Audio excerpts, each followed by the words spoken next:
Hello, I'm Nicole. I'm a multidisciplinary artist and I live in Hackney, London. I was born in Germany to an Italian mother and a German father. I lived in both countries.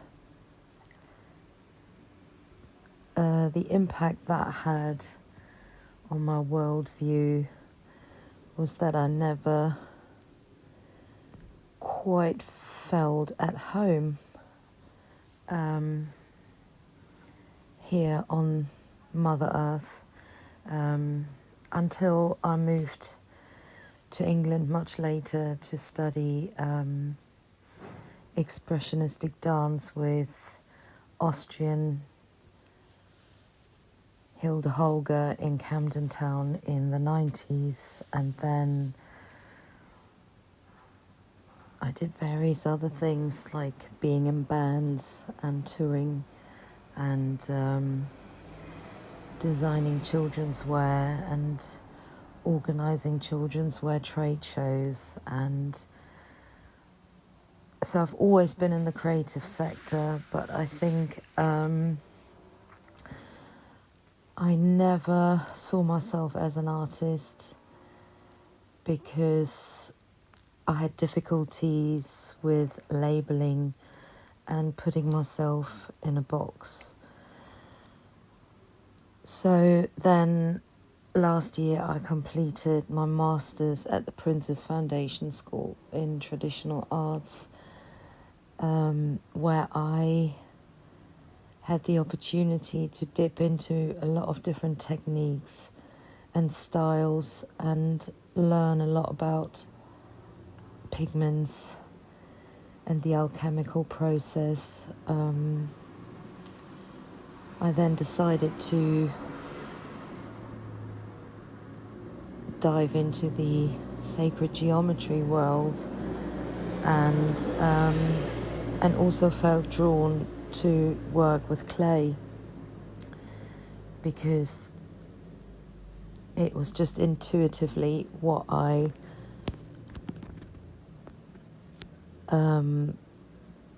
gravitated towards. I also spent a lot of time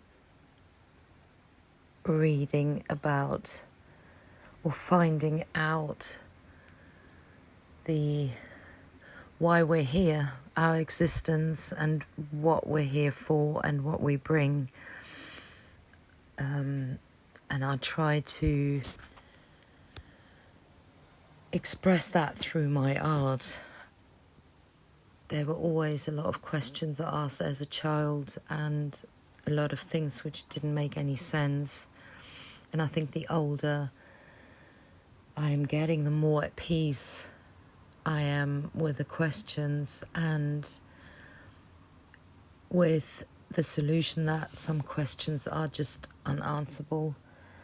And my way of sharing that is through painting and through making sculptures, through collecting pigments. Certain themes of my childhood were always that I had very vivid dreams. I was a sleepwalker and I saw things maybe other people weren't able to see. And I think again, later on in life, I'm now 53, I accept that side of myself, I honour that side of myself, and I cherish the connections I feel.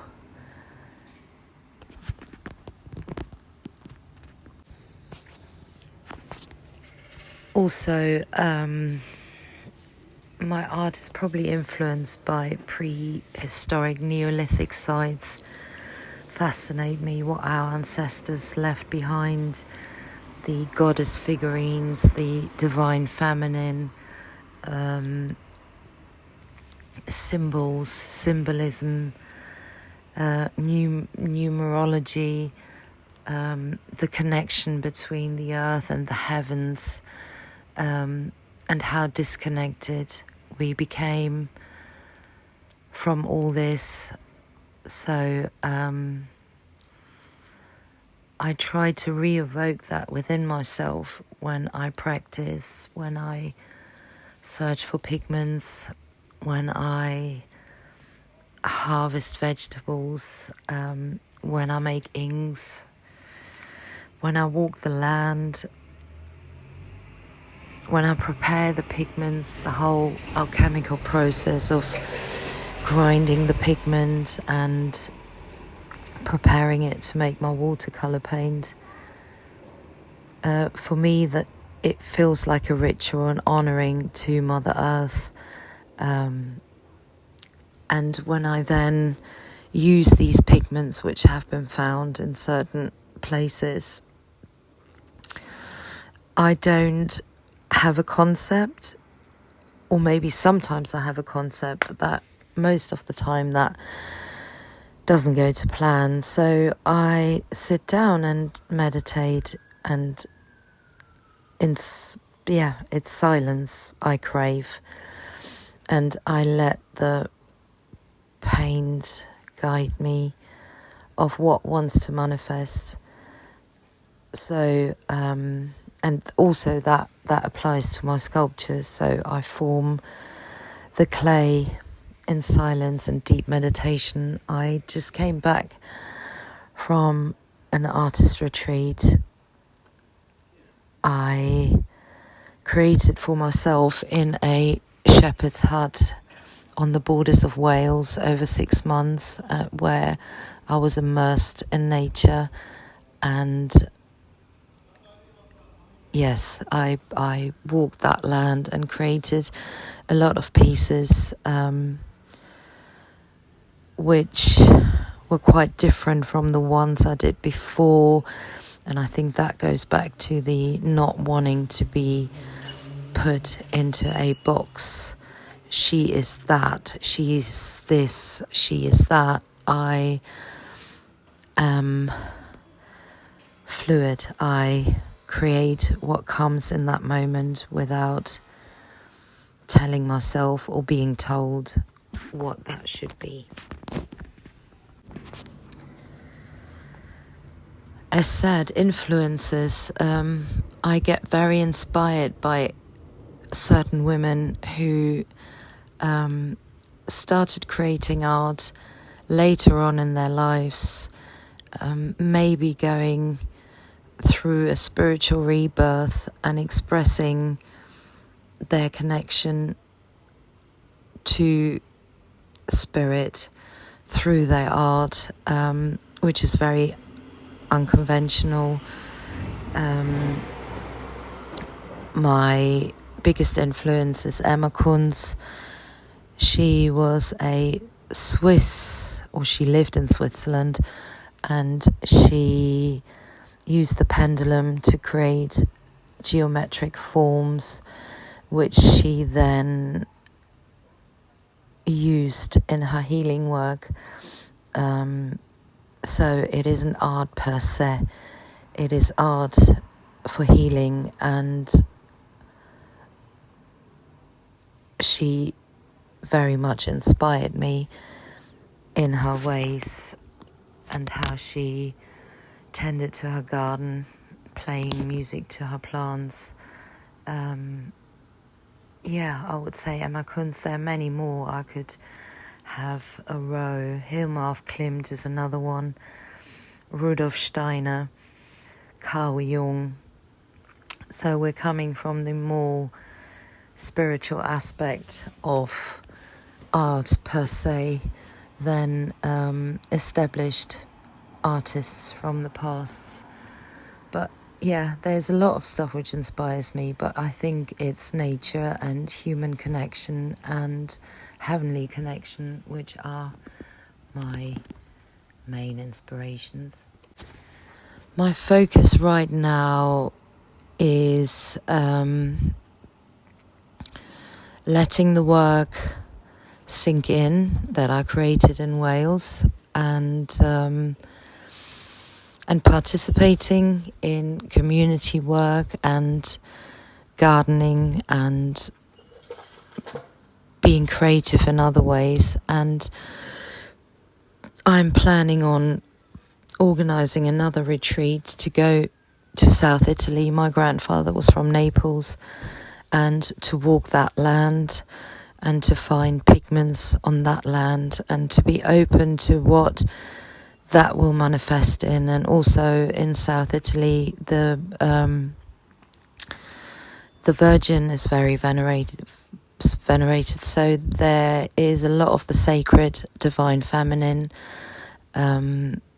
present, and to be open to what that will manifest within my work, whether that will be more wild clay finding or pigments and paintings or landscape paintings.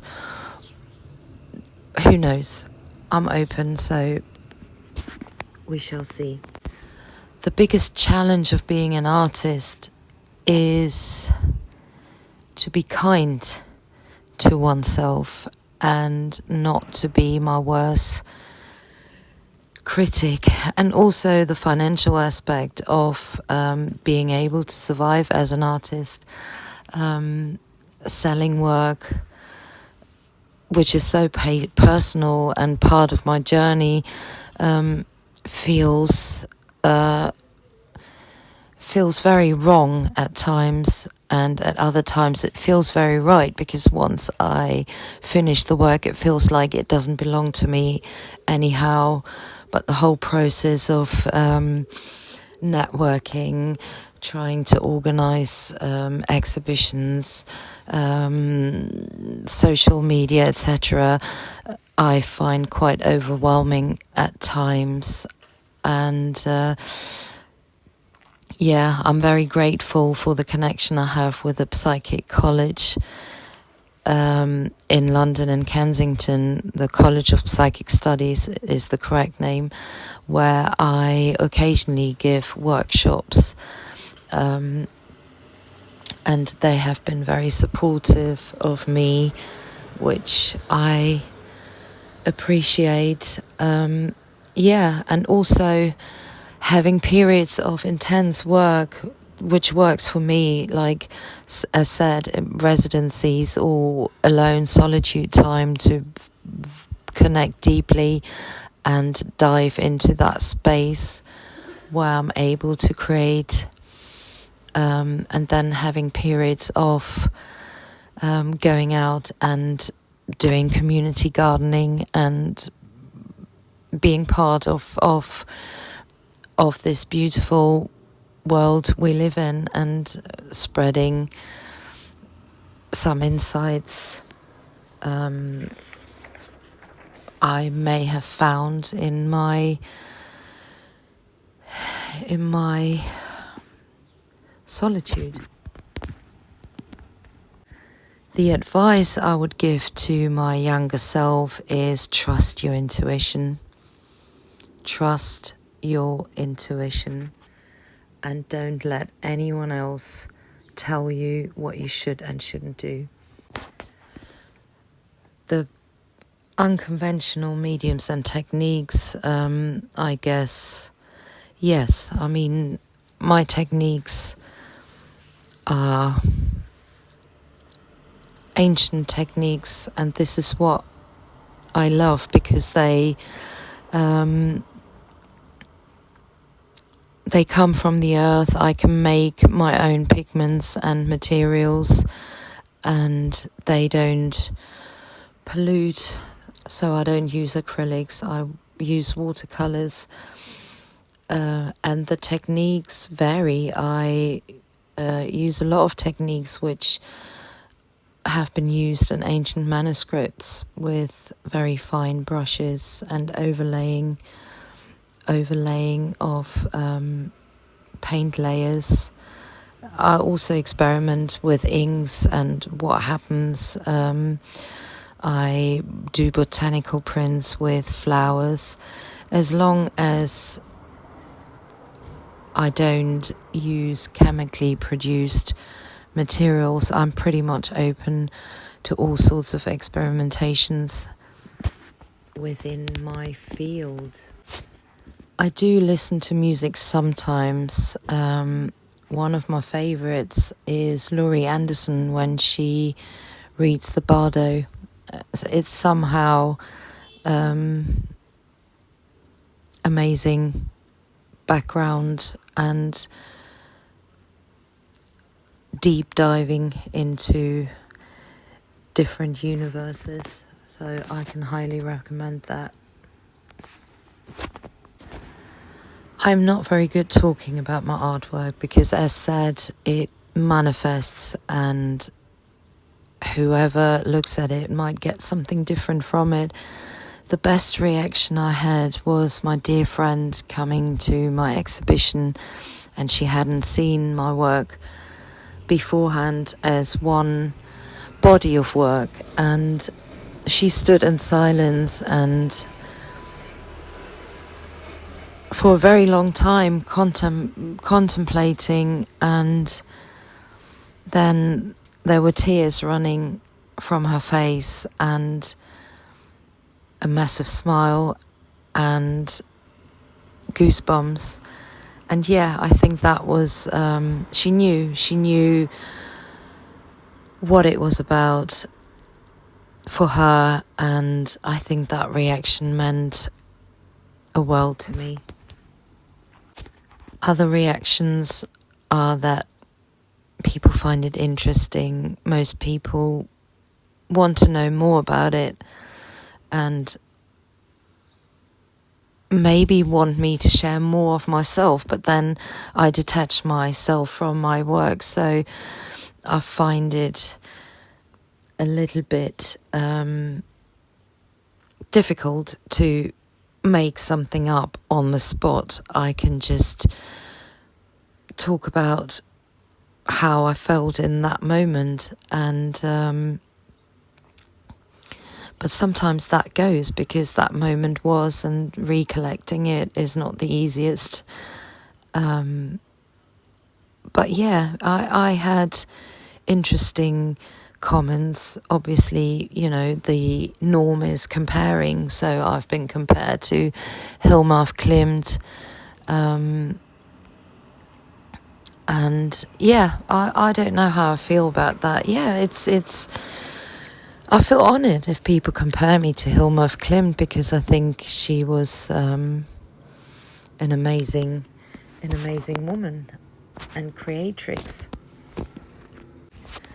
What I hope people take away from my work is the subtle energies which hopefully get transmitted, that when you look at some of my paintings or sculptures, that it evokes some memory within someone which maybe they thought didn't exist or they would have forgotten.